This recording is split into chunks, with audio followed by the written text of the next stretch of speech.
Over the years, I've owned a lot of cars, and tracking them in terms of what happens after I sell them is something that I've always enjoyed about the VINwiki app. To be honest, it's one of the main reasons that the idea of the VINwiki app developed, because I was trying to find different ways to see what happened to my old cars. And sometimes you sell a car and you're very glad to have had that experience, put it behind you, and kind of just had the stories to share later. But sometimes you really do miss those cars. And one of the cars that I have missed a lot since I sold it was, in fact, the Lamborghini Gallardo Spider that was in Car Trek 1. In fact, it was the car that we found first to sort of build the premise around for Car Trek 1, because we were trying to buy the coolest supercar that we could for the price of a new C8 Corvette back in 2020. And we shot it kind of right as the COVID shutdown began, and I kept the car for, I suppose, I don't know, a year and a half afterwards. And in 2021, I ended up selling it. Now, this car was involved in a flood. In fact, I had the license plate flooded for the car, and we experienced a lot of kind of the aftermath of what happens when you rebuild a flood car. As we were shooting the series, we learned that the front differential was still full of water on the track day. We learned a lot of things about how much the evap system was clogged with dirt, and generally the fact that throughout the entire car, it was just full of mud. Now, the car had been involved in a freshwater flood, really a mud flood in Santa Monica several years prior, and the car had been traded in to John Tamarian at Curated. He didn't know at the time that it had this flood history, and kind of it just stashed in the back until he came to realize this and was a little bit too late to unwind the deal. And so I was able to buy it very inexpensively, and it fit the challenge perfectly alongside Tyler Hoover's 360 Spider and Freddie Hernandez's massively overpriced for the budget V12 Vantage S. And so that was really where Car Trek started, and we would then go on to shoot 10 different Car Trek challenge premises supported by Auto Tempest and the Ticket Clinic. And I loved that kind of season of content creation. We've all been really busy the last couple of years, so there's not been any new Car Trek, but we constantly toss around new ideas about what it might be.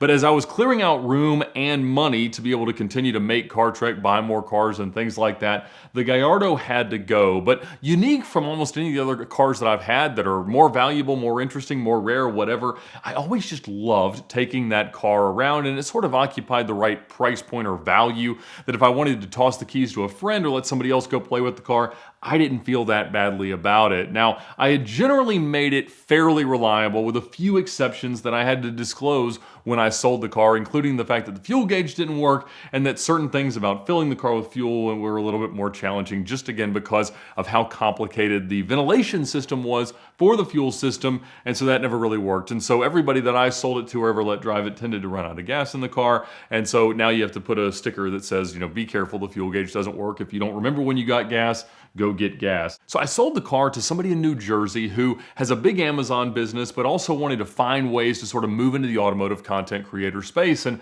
he had got some space in a car storage facility up in New Jersey near his home, and he felt like this was the perfect car to start making content with. As it turned out, the only real piece of content that he made was driving this car once, and he didn't really pick that up anywhere afterwards. And so the car kind of said, he told me that he hadn't driven it much, and that every time he would take it out, people would recognize it as Ed's car, the Car Trek car, and it just, was kind of, I guess, hard for him to disappoint them in it not being Ed. But I mean, I was just glad for people to be excited to see the car. I was flattered that that might still kind of be a part of it. He never changed anything about the car. I had a sticker of all of our sponsors from that year running down the center of the deck lid, and it was one of those things. I think he even took a Car Trek tag on it most of the time, so he wasn't hiding from that either. It is still wrapped in kind of a color to resemble blue Le Mans. The car was originally black. All cheap cars tend to be black. So I had kept track of the car and always let him know, there's going to be a time where I ask you to have the car back. And he had in fact offered the car for sale with a fairly high and I think market acceptable reserve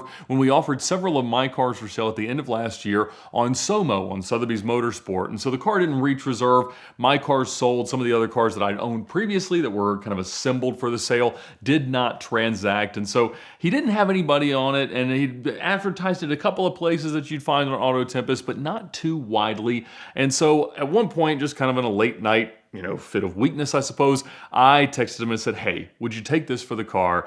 And it was a sizable discount from what I had sold it to him 3 years ago. And, he kind of tried to shrewdly negotiate my way up, and ultimately we met right smack dab in the middle at my original offer, and I decided to fly up the next couple of days to drive it home from New Jersey. Now, when I got there, I came to learn that he had only driven the car 89 miles during the course of his ownership, and he claimed the only thing he had done was recently replace the battery. That being said, it was outside on a tender at this storage location, and it would not start when we showed up. Figuring that can't be that hard, we'll jump it off later, I kind of had a look around, took some pictures, and we signed a bill of sale to get ready to depart. And of course we go to start it with a jump box and it won't start. We hook it up to his 4Runner and it won't start. And we're like, well, this is really, really dead, and we've got about 1,000 miles to drive it home. I was very familiar with that trip because I had done it just a few short months earlier in another blue gated manual Lamborghini. So I knew this was going to be quite the adventure for us today. Fortunately, my good friend Cameron Davis of DC Motorworks had sort of volunteered himself as a co-driver for this experience, and so I knew I had a little bit of help, at least as it would immediately be necessary in pushing the car to start it in second gear, drop the clutch, and get it brought back to life. And that worked actually very, very well. So the car was on, it was working, it was exactly as I'd left it, really totally unchanged. And so it was time for us to head south. And we recognized very early on that we really weren't going to be able to turn the car off because it probably wouldn't restart and we would have to push it. Most gas stations are fairly flat and that might be a bit of a challenge. But when we got to our first gas stop, we realized that's a problem too, because you have to have the key off but the ignition on in order for the fuel door release to work. And in that first stop, it did not occur to me, having owned it for a few years ago now, that we could have just partially put the roof down and open it up and you reveal kind of the emergency release to get to the fuel door. So regardless, we figured, well, I guess we're just going to have to turn it off and push start it again. Although we thought maybe we'll have charged it with the alternator enough that it would start. That was not true. So we got the fuel in, ended up pushing it, got the help of a local truck driver, pushing this blue Lamborghini across the parking lot to get it started. And so we continued along. I mean, the car is leaking a lot in the rain. Eventually we just put the roof down and drove fast enough that the rain would just kind of beat over us.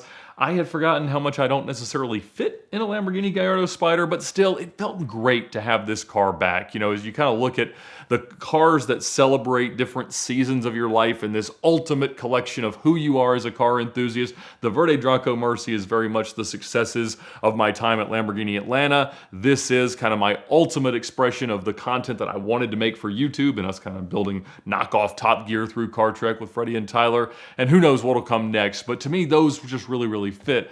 And I love all the other cars, and I don't really have a place for this thing, but I was glad that he'd accepted my offer in a cost to him, which in those 89 miles represented almost a $500 per mile expense. Now, that I suppose would be the most irresponsible rental of a car ever, but at the same time, I know he had enjoyed it, and I was very happy to have it back. We continued to make our way south. The fuel gauge was, again, not working. Various things in the car were not working. It was very clear that it was not breathing all that well, wasn't running all that great, but it's a stale car. Lamborghinis do not sit. No cars sit well. Hand-built Italian exotic cars, and I suppose a Gallardo's not as hand-built as we'd like to celebrate it being, but low-volume production cars don't do well sitting. But as I just drove it, I just got happier and happier to have it back. And that's something I had never, ever done. There's a few cars that I owned previously, in particular the manual 360 Spider that I had for Supercar Rentals, my exotic car rental company that I'd started out of my dorm room at Georgia Tech,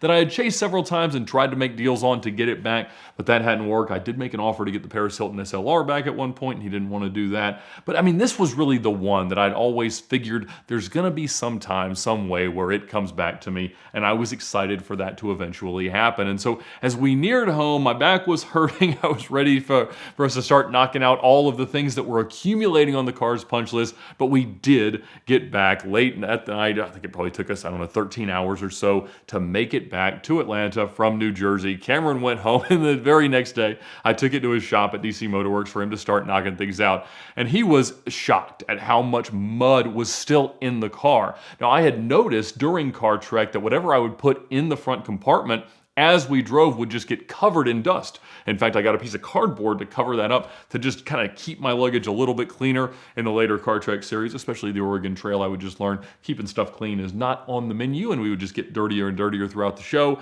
But I figured it is probably time to take things out, really figure it out, make it work. The cabin filters and all the filters were just filthy. Obviously, we changed all the fluids, put a new battery in it, and get it generally ready to go. There were a few switches related to the coolant system that were not functioning right, and so I think we might be on track to make the car a little bit even more reliable, although it really didn't let us down. It just wasn't ready for the road trip. And that's the thing about these exotic cars with bad histories. Generally, once you get them sorted, once you get them moving, they keep moving somehow. Now that'll obviously be disproven the next time I take one anywhere, but I was very pleased with the Gallardo, extremely pleased to have it back in the garage, and I don't know what I'll do with it next. It's one of those things, again, it's just nice to have around because it doesn't get any better than a gated manual Lambo unless, of course, it is a cheap gated manual Lamborghini.